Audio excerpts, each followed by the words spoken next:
நான் லக்ஷ்மி. இது bed time story. கதையோட பெயர் இட்லி கடை. மீனாட்சி பாட்டி தினமும் காலையில சுட சுட ஆவி பறக்க இட்லி பண்ணி சேல் பண்ணுவாங்க. அவங்களோட பாக்கெட் மணிக்காகவும் அவங்க பேர பசங்களுக்கு ஸ்கூல் ஃபீஸ்க்கு ஹெல்ப்பா இருக்கும்னு நினைச்சு சின்னதா ஒரு இட்லி கடை வச்சிருந்தாங்க.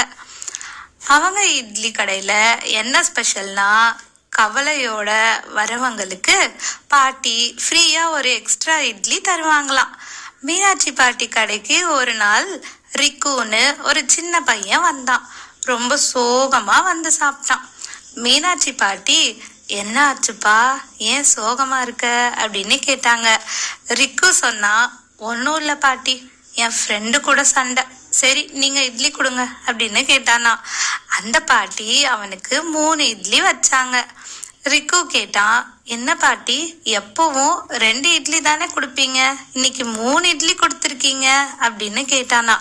மீனாட்சி பாட்டி சொன்னாங்க, உனக்கு 2, உன் ஃப்ரெண்ட சமாதானம் பண்றதுக்கு இன்னொரு இட்லி அப்படின்னு சொல்லி வச்சாங்க. அதை கேட்டதும் அவனுக்கு சிரிப்பு வந்துருச்சு. சிரிச்சுக்கிட்டே சாப்பிட்டானா.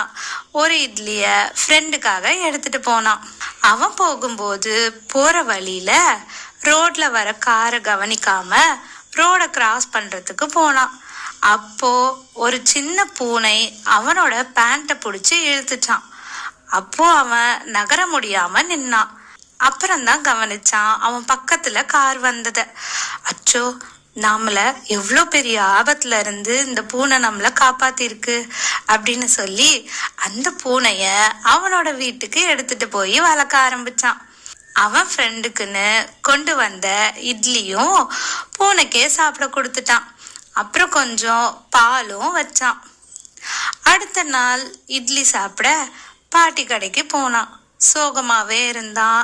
பாட்டி எக்ஸ்ட்ரா ஒரு இட்லி வச்சதும் சந்தோஷமா சாப்பிட்டுட்டு அந்த இட்லியை எடுத்துட்டு வந்து பூனைக்கு வச்சான். இப்படியே அடுத்த நாளும் பாட்டியோட கடைக்கு போனான். சோகமாவே இருந்தான்.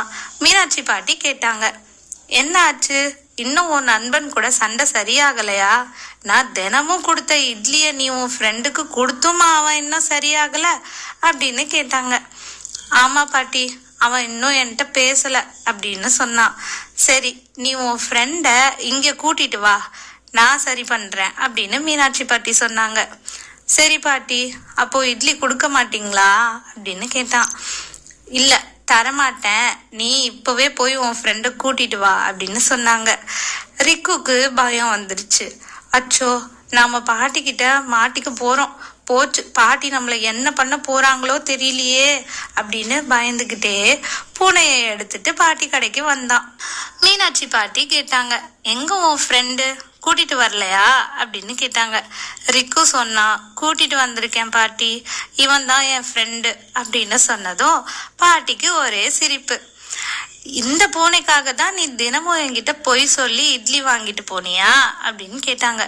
இல்ல இல்ல பாட்டி, நான் முதல் நாள் வந்தப்போ நிஜமாவே என் ஃப்ரெண்டு ராக்கி கூட சண்டை தான், அதனாலதான் நான் சோகமா இருந்தேன் அப்படின்னு சொல்லிட்டு பூனை அவனை காப்பாத்தின விஷயத்த பாட்டி கிட்ட சொன்னான். அதனாலதான் பாட்டி, நான் இந்த பூனைக்கு தினமும் சாப்பாடு வைக்கிறேன், பொய் சொன்னதுக்கு என்ன மன்னிச்சிடுங்க பாட்டி அப்படின்னு சொன்னான். மீனாட்சி பாட்டி ரிக்குவையும் பூனையையும் கட்டி அணைச்சுக்கிட்டு, ஒரு நல்லதுக்காக தானே நீ பொய் சொல்லியிருக்க, பரவாயில்ல விடு, ஆனா இனிமே இந்த மாதிரி நீ பொய் சொல்லக்கூடாது அப்படின்னு பாட்டி அட்வைஸ் பண்ணாங்க. அப்புறம் மீனாட்சி பாட்டி சொன்னாங்க, இந்த பூனை என் கடையிலேயே இருக்கட்டும், இங்க கொஞ்சம் எலிகள் நடமாட்டம் இருக்கு, அதனால பூனை அதை பார்த்துக்கும், நான் பூனைய பார்த்துக்கிறேன் அப்படின்னு பாட்டி சொன்னாங்க. ரிக்குக்கு அது நல்ல ஐடியான்னு தோணுச்சு. சரி பாட்டி, நானும் தினமும் வந்து பார்த்துக்கிறேன் அப்படின்னு சொல்லிக்கிட்டு ஹாப்பியா பாட்டியோட இட்லியை சாப்பிட்டுட்டு வீட்டுக்கு போனான்.